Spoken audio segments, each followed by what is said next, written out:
Do we really need a guru in life to be able to learn everything at every step of the way? Do we really need teachers and leaders and gurus in our lives as well as in our societies?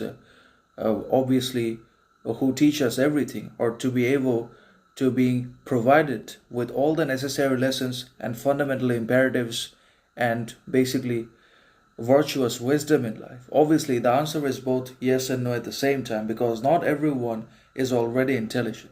Not everyone operates on a level that the few operate with absolute consciousness and unconditional virtue and authenticity and knowledge and wisdom, which is obviously almost always intrinsic to them, and which they also always develop and cultivate by themselves through their own independent experiences and individual practices, and also by the embrace of pain, suffering, chaos, and adversity in their lives. They cultivate and develop one power after another, but the many won't be able to do these things in their lives, and that's why they need institutions and teachers and coaching centers to be basically learning everything, to be taught everything that they cannot or they can teach themselves. So definitely, not everyone is always intellectual. Intellect, mind, reason might be present in everyone. They might exist for everyone, but these are not fairly distributed in everyone's capacity, and that's why some people, even after having a lot of education, degrees,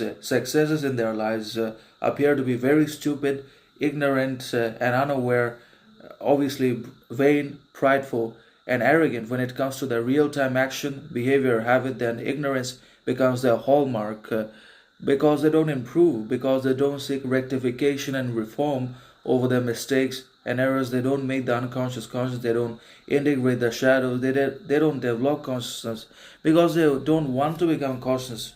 Because again, authenticity, truthfulness, and virtuousness have their own responsibility, accountability, sincerity, that not everyone is capable of developing and performing and practicing, and certainly not everyone has the capacity to execute all these qualities at the same time. So definitely, people can be educated, people can have as much education and gold and basically medals, degrees in their lives as they would like, or as far as they can go, but still when it comes to reason, intellect, maturity, morality, then we have to push ourselves. We really need to think. We need to encounter pain, embrace pain, suffering, and not run away from them and put ourselves through suffering that triggers those powers, that makes us reasonable and basically struggling, authentic, reasonable in our lives in one or another. So not everything can be given to us by gurus and education. That is limited. But if we don't grow